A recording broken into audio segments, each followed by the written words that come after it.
हैं। तो आज की क्लास में मैं सब क्लियर करने वाली हूँ। तो चलिए अपने क्लास को बिना देरी के शुरू करते हैं। सबसे पहले हम जानते हैं अल्प प्राण और महाप्राण क्या होते हैं और इनकी संख्या कितनी होती है। तो अल्प प्राण की संख्या होती है 20। कितनी होती है? 20 यानी 20। महाप्राण की संख्या होती है 15। कितनी होती है? 15।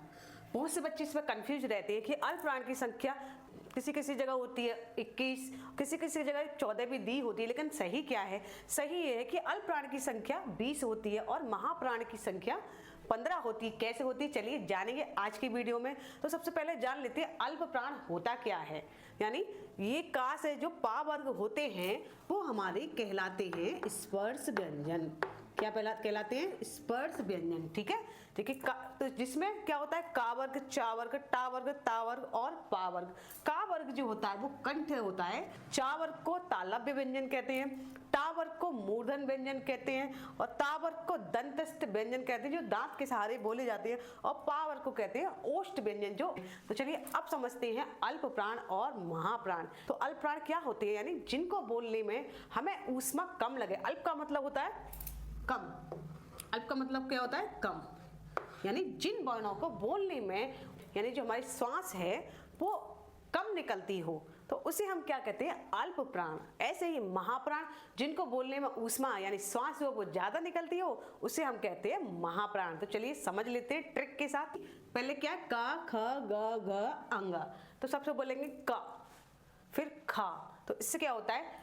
पहला अक्षर क्या है? हमने कम आवाज में यानी का जब हमने बोला तो हमारी श्वास कम निकली। ऐसे हमने बोला खा, तो खा को बोलने के लिए हमारी श्वास है वो ज्यादा निकलती है, यानी जो हवा है मुंह से जो ऊष्मा है वो ज्यादा निकलती है।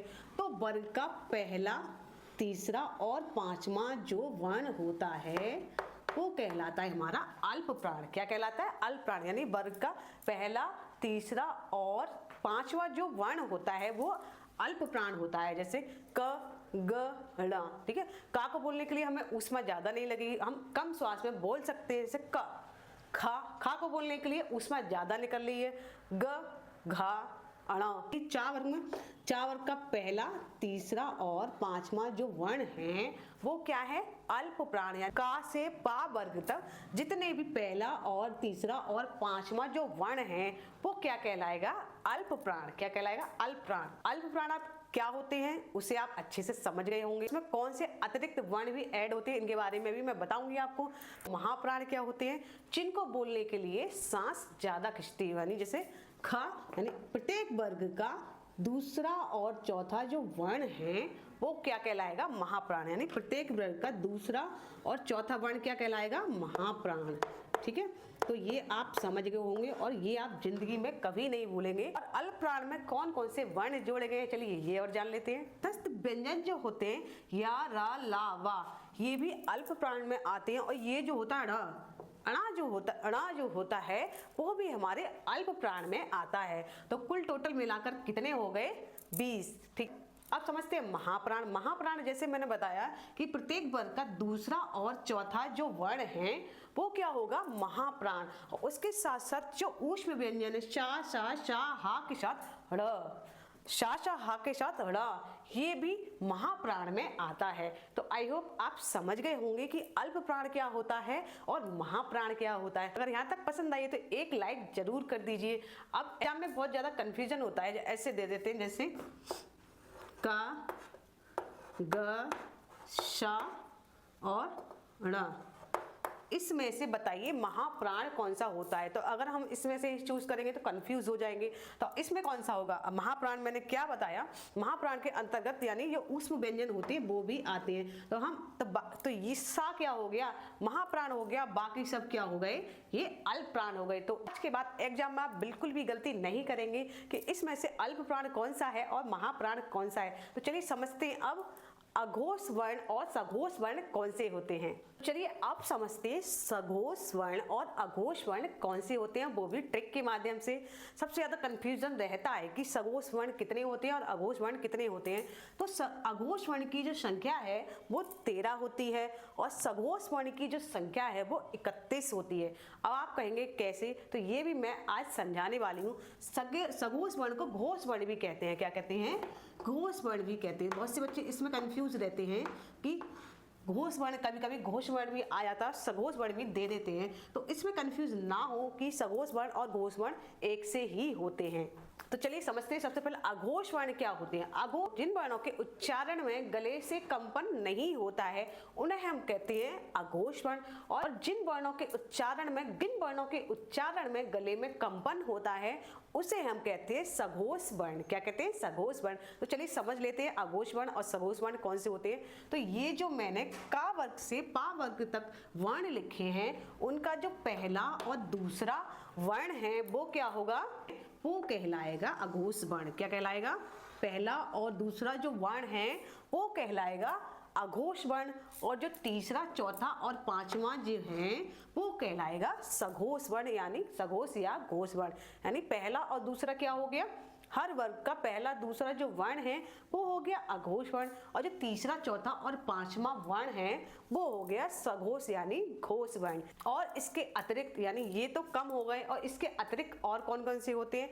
तो ये जो स यानी स्पर्श व्यंजन में से सा जो है वो भी अघोष वर्ण के अंतर्गत आता है। यहाँ मैं लिख देती हूँ अघोष वर्ण, ये अघोष वर्ण के अंतर्गत आते हैं। यानी शा स्पर्श व्यंजन, ऊष्म व्यंजन में से जो हा होता है वो इसमें नहीं आता। शा किसमें आता? अघोष वर्ण में। चलिए गिन लेते हैं एक बार। कितने हो गए? 2, 4, 6, 8, 10 और 3, ये हो गए 13। तो कुल अघोष वर्ण की संख्या जो हो गई वो हो गई 13। ठीक है। अब सघोष वर्ण 31 कैसे हो गए? तो चलिए ये भी जान लेते हैं। तो ये कितने हो गए? 3 दूनी 6, 3 तिया 9, 3 चौक 12, 3 पंजे 15। तो ये हो गए 15, और इसमें कितने मिला लिए हमने? 5 ये मिला लिए, यानी चारों अंतस्थ व्यंजन, और हा जो है वो भी सघोष वर्ण के अंतर्गत आता है। तो 15 और 5 हो गए 20। ठीक है। और जितने भी स्वर होते हैं, क्या होता है? कितने स्वर होते हैं? 11 स्वर होते हैं, वो भी सब सघोष वर्ण के अंतर्गत आते हैं। तो 20 और 11 को कितने हो गए? 31। तो टोटल जो सघोष वर्णों की संख्या है वो हो गए 31। यानी तो सपोज एग्जाम में आपको जैसे दे दिया जाए कि जैसे क, ख, ल, ता, क, ख, ल, त, यानी इसमें से बताइए सघोष वर्ण कौन सा है। तो आप जहाँ तक कंफ्यूज हो जाएंगे, अगर इसी को लेकर चलेंगे तो आप समझ नहीं पाएंगे। अब इसमें से कौन सा है? ये जो ला है वो सघोष वर्ण में आता है। तो आप आसानी से इस पे आंसर लगा देंगे, और आपको आप बिल्कुल भी कोई भी गलती नहीं करेंगे। देखते ही एग्जाम में चुटकियों में आंसर निकल के आ जाएगा। तो आई होप आपका ये डाउट क्लियर हो गया होगा कि अल्प प्राण और महाप्राण क्या होते हैं और सघोष और अघोष वर्ण क्या होते हैं। तो एग्जाम में आप अब बिल्कुल भी गलती नहीं करेंगे। आई होप इस वीडियो के लास्ट तक आप सीख गए होंगे कि अघोष वर्ण और सघोष वर्ण, अल्प प्राण और महाप्राण क्या होते हैं। तो वीडियो पसंद आएगी तो एक लाइक जरूर कर दीजिए, शेयर और कमेंट भी एक प्यारा सा कमेंट जरूर कीजिए कि कैसी लगी आपको ये वीडियो। और ऐसे इन्फॉर्मेटिव वीडियोस को देखने के लिए पेज वीना वरुण गुप्ता को फॉलो कीजिए।